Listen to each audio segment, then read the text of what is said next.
we also, the other thing, if you're a fan and you love movies and you want to be a part of the film process, from financing all the way down to post-production and release, well, you can do that here. You can be a mogul in a sense, because you can earn rewards, get access to behind the scenes, win opportunities to like have lunch with the director, or get a credit in the movie or a small part, spend a day on set. A lot of the stuff that you can do here. In 600 meters at the roundabout, continue straight to stay on Trick and Murray. Film, but instead of having to have $5 million or $20 million and be lucky or unlucky enough to meet a film producer, you can get all that stuff through Mogul, which is the really cool thing here. So basically, if you have enough of these stars, the tokens for the Mogul productions, then you can participate, pick and choose which projects you want to be involved in. Is that correct? Absolutely. The one thing is that we don't give an unfiltered. In 300 meters at the roundabout, take the first exit onto Tricktel Bilal. Scripts and film submissions every week. The problem is some of them don't even have a script, right? So we do need to filter them out to a certain extent to say, okay, well, this film is not $200 million, right? And takes place in space. Like, it has to. In 600 meters at the roundabout, take the second exit. So we'll filter all that stuff out and then let the fans decide from the films that make it to the showcase. I actually had a great idea several years ago. So you remember Waterboy with Adam Sandler? Bobby Boucher. If you remember that movie, he was a big fan of Captain Insano. Captain Insano was big. I always thought, like, since he didn't, he did college football, but then he could have gone to wrestling school and become a wrestle guy.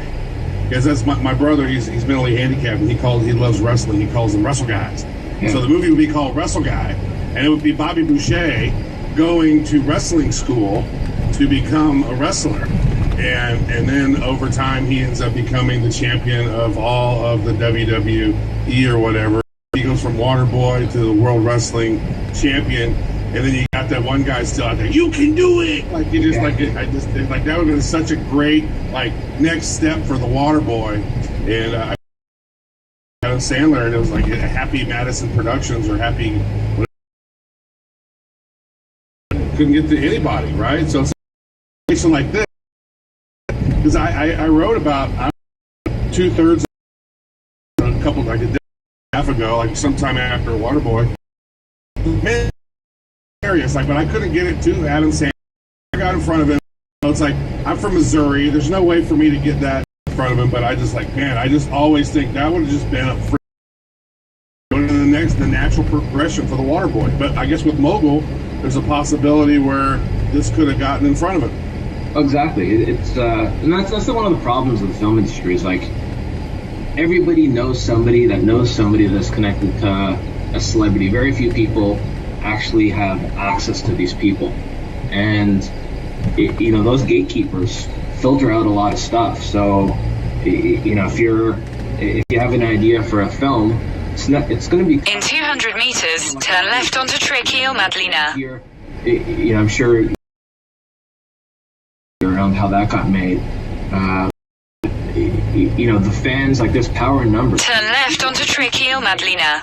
Like, if people want to see a sequel to the Waterboy, like, it'll get made, right? Because the fans, the ones that are actually going to consume the content, are the ones going to be voting for it and participating. In 800 meters, turn right onto Wheel Precursor. About 50 or 100,000 or 200,000 people that not only voted with their wallets, but actually followed this process from the beginning to end, and they're about it and create this network effect. And that's the really cool thing that I love about this entire space. That's why I'm super stoked about the film industry and trying to use Mogul to disrupt it. So explain to us how the stars work, because that's your token, right? Yeah, we have this token, Stars. It's built on the Ethereum blockchain, and you use Stars as the native in-app currency in mogulproductions.com. So you can do a whole bunch of stuff with it. You can use it to vote for films, And every time you put up your tokens, you can actually win. In 500 meters, turn right onto Trickersleelum. Voting for films. There's auctions. There's rewards. You can bid for experiences. So say if we had the Waterboy movie and that got selected and we got Adam Sandler, then maybe we can put an experience like go hang out at a water cooler with Adam Sandler in set, and you could use your token to do that. Take the next right onto Trickersleelum, then turn left onto Tricksant. Andrea. Rewards from the film. It could be memorabilia. It could be whatever. It's a complete blank slate. And the beauty is every time we have any of these films that we select onto the showcase, we'll actually have In 400 meters, turn right onto Wheel Precursor. Say, well, what can you get for our community? Like, we need to make sure that we have full access and we get what. Take the next right onto Tricksedgny. Value, and we want them to be active. In 300 meters, turn right onto Wheel Precursor. That's one of the things that we need as a requirement. Like, if the film is going to be made and we don't give any access, any rewards, anything to the community, then it doesn't really help us either, right? So now you know ministry. I remember doing a thing with you guys. We actually met Rob was through. Great guy paints with two hands, pretty awesome dude. Crazy, and unbelievable. And he sold an NFT for like $160,000 over there, right? Then, in 100 meters, at the roundabout, continue straight to stay on Wheel Precursor. How are you guys utilizing NFTs over there for the overall use and building of the mogul platform? Yeah, so we have an NFT marketplace that's going to be launching probably in the next month or so, sometime in September. And it's going to be fully functional, and it actually fits into the entire narrative of film, right? So I know you guys are big fans of NFTs, and I've listened to some of your podcasts. Turn right onto Tredgecade on Giovanni Maritti, then turn right. Like, you have the entire digital collectible. Like, when I take the next right. Collect hockey cards. In 400 meters, turn left onto Trick A and ZAC. And it was like it didn't matter that I could watch the movie. Like, I wanted to have something and own it, and having that ability to take whatever we want from a film. Like, it could be everything from like a poster to action clips from within the film. It could be like it could be a 30-second clip from the film. It could be a behind. Take the next left onto Trick A and ZAC. So with like each of the films that we're putting onto our showcase, we want to use our NFT marketplace to be able to buy. In 300 meters, turn right onto Misrael Pacey. That we can mint, and it's going to be really cool. We're going to have like a fiat gateway.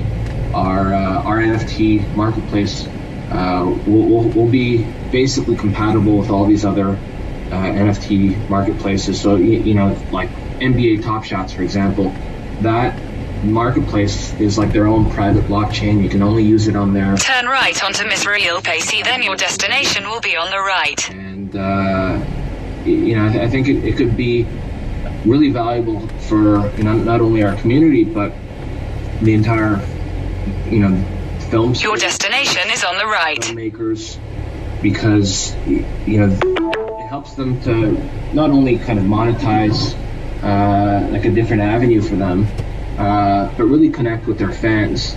And a lot of stuff that wouldn't get made usually, we can provide a platform, like short films, for example. Like, it's hard to get a short film made if you want to make a 10 or 15 minute short film. But you could make a short film, sell a limited edition run of NFTs, make 10 NFTs out of them, and maybe build into the contract like a 15% royalty stream to the filmmaker. And if that filmmaker goes on and wins like an Academy Award or does something really high profile, the value of those NFTs will appreciate, and fans can own that and know that they were a part of not only his career but that original project, and it helps keep the lights on for a lot of these artists and creators when there's not a lot of stuff going on. So I want to ask about that. So you said, hey, it's hard for 10-minute, short films to get made. I mean, there was a whole industry, a whole thing called Quibi that was created in like 2018 that had millions and millions of dollars of funding I think $150 million in funding, or so. Actually, they even know that's $150 million in advertising that they had sold, and that thing went belly up. And so, and that was launched by some of the. They raised, I don't know, they got another $750 million they raised. They raised so much money, and these were big time Hollywood people, Katzenberg and Meg Whitman and a bunch of other people were involved on this thing, and that thing failed, right? And so, what have you guys learned from that Quibi, that quick bites, 10-minute episode things that they were doing, and what your guys are doing to maybe fix that scenario? Because that didn't work. How is Mogul going to work? Well, I think there's a difference between the studio side and a lot of the big filmmakers. Some people don't know how to make 10-minute films, and when you, I don't want to say, if you bastardize something with all the advertisements, and it kind of loses, you lose connection to the fans. I think here we're giving a voice to people, and if you're you don't have to be A-list, right? If you're a filmmaker or artist or musician or whoever, and you have a following on the internet, then you want to be able to connect with them. And social media has been one of these things where people have been, connecting to their fans directly. Well, I think this is kind of one. Head north, then turn left. That pathway, and given COVID and the fact that take the next right onto Trick Giorgio Mitrovic, then turn left onto Trick ANZAC. People look at their phones nonstop every day.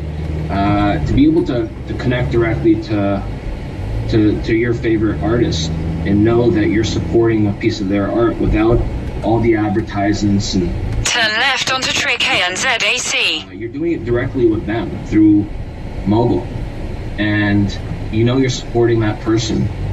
And in 300 meters, turn left onto Trick Sant Andrea, Route 1. Going into like the Telegram and talking to the fans, the artists can really get a sense of what people want to see and what they want out of an NFT or out of a film, and they can tailor it. In 400 meters, turn left onto Tredke Don Giovanni Mariti. It may not have worked for some of the people that have tried this before. Is as soon as you start bringing in these intermediaries to make it commercially viable, like somebody's got to pay for the website, somebody's got to pay for the hosting, somebody's got to pay for all the stuff, and that's where P&G comes in. That's where Unilever comes in. And now it's not about making a short film. It's getting product placement. It's trying to get selling banner ads and all this other crap, right? Where we're connecting directly between the fan and the artist, and I think that's one of the key things that I really love about this platform. Hollywood and the film industry has gotten a bad rap for a reason, right? There's a lot of shenanigans that have taken place in the movie industry, and probably still do to this day, in spite of a lot of productions being shut down, COVID and all that. Maybe give us an inside view of what it's really like there in Hollywood Hills. Yeah, I think everything that you've seen come out of Hollywood. I mean, it's been. I think one of the major things is asymmetry in power, right? You have a very select few people, whether they be studio heads or celebrities or big directors or producers, and they take advantage of people without that power. And what I heard once, which always resonated, is Hollywood is really comprised of two types of people. There's A-list and then everybody else. And because of this power and asymmetry, people in these power positions, it's just supply and demand. A lot of people want to be in the industry. There's very few people that can provide this platform. But ultimately, it's the fans and it's the community that support the artists and creators and producers. They feed off of one another. And it's kind of like the old feudal system of like kings and queens, right? We need to abolish that system. And I think being, I spent time living in LA. I've spent a lot of years of my life being involved in the film industry. I used to manage. I've been working with an actor named Lyric Bent, who's a part of our advisory committee, and he's a great talent. Has been in a lot of stuff, and I've seen stuff from both sides. You know, producers or like directors taking advantages of young actors and actresses, producers with access to you know, being able to make movies take advantage of people with money because they want to get involved. And I think that power imbalance is something that the blockchain and mogul help kind of disrupt there. Because when you don't have movies better than the next movie, like, you don't know, you're just taking this guy's word for it. And well, how are you going to do your research? It's not like he's going to give you his like financials and show you his track record and, you know, this person is actually attached to the film. Like, I don't know. Like, you got to take his word for it. You'll see, you know, you get an LOI. What does that mean? Does the movie actually even get made? I mean, it might take 3 years to get made. You know, maybe it doesn't get made, you know, within budget. And now, you know, maybe it doesn't get the people, you know, maybe the film changes completely. Like, who knows, right? And that's kind of one of the things that's broken. So, you know, but I've always wanted to make movies and finance them. It's one of the things that I haven't been able to do myself. And, you know, I've been raising money for a living as a banker. Wild. Yeah, so you've had some interesting experience, and yeah, the Hollywood space is an interesting place to navigate. Let's get started. Like, so people are listening to the show and they're like, well, cool, I like movies, I maybe want to participate. How do folks participate in this whole system? It's pretty easy. We have in mogulproductions.com. You can just check out the website, and I encourage everybody to do their own homework. Like, you know, we've been audited. You know, we have a really great team that I'm proud of. No, you do our homework. We do diligence. We want people just. We've worked with really great actors and actresses, like some of the, you know, all the who's who. You know, she's on our team and opening a lot of the doors that we have behind the scenes. We have Lyric on TV shows. He's been like on The Affair. He's been, you know, he's in the Saw franchise films. You know, we have some really great people. We have Paul Sparks. He's you know, he was one of the founders behind Difference Capital that got bought by Mogo. He's on the board of Thunderbird Films. So we have some really great people behind the scenes there. And sorry, I digress. But if somebody wants to get onto the platform, you can get onto the website, open up an account, and check out the platform. We have like a showcase there. There's a place where you can you know, vote on things. We have a Telegram community where you know, people can engage with some of the Mogul team. And the easiest way is to buy stars. Stars is our token that you need to be able to kind of work and kind of live in the Mogul ecosystem. And you know, I think we're listed on a bunch of exchanges now. We're on like Uniswap and ApeSwap. You know. Oh, that stuff, that's new. Acting. Mogulproductions.com is the website. Go check this out. The Telegram is t.me/mogulproductions. The team is very active and engaged, and we are keeping our eyes on you for when Travis and I are ready to make our, you know, film debut or major production. You know, we can fund it right there. Actually, Joel was in a movie recently that just went live. Oh, yeah? It's true. Well, it's not live yet. It was in preview. Now he's got to shop it to festivals and the like. Very cool. So I'm not a big star yet. Maybe one day. What's it called? We should get the name. We'll promote it through our community. Oh, that's great. It's called the Impact Factor. And, the Impact Factor. Yeah. So I think they're going in. They just did a preview for investors and, you know, early funders in Philadelphia this last weekend. I was not able to attend, but now I think they go into the final edit and then start shopping it around. Very cool.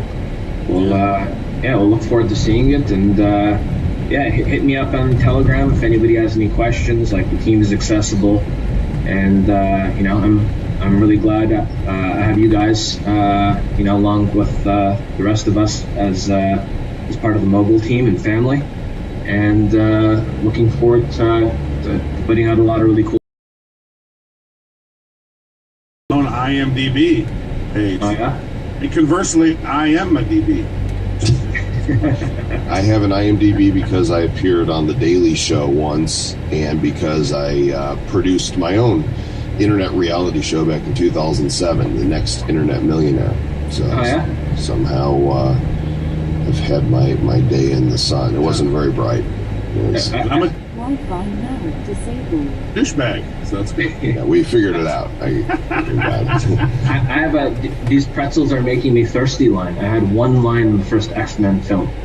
It was my version of these pretzels are making me thirsty. What was the line? When was the last time you saw her? Were you like Put that a down, too. police That's so officer? intense. I was a mutant student with my mutant power is undefined. So you never knew what it was. No, but you know, You made it up in your own mind, didn't you? You're like, my power is. I mean, it depends. If I was out on dates, I could, be creative with it. It's good. Yeah. My mutant power is panty dropping. Oh, yeah.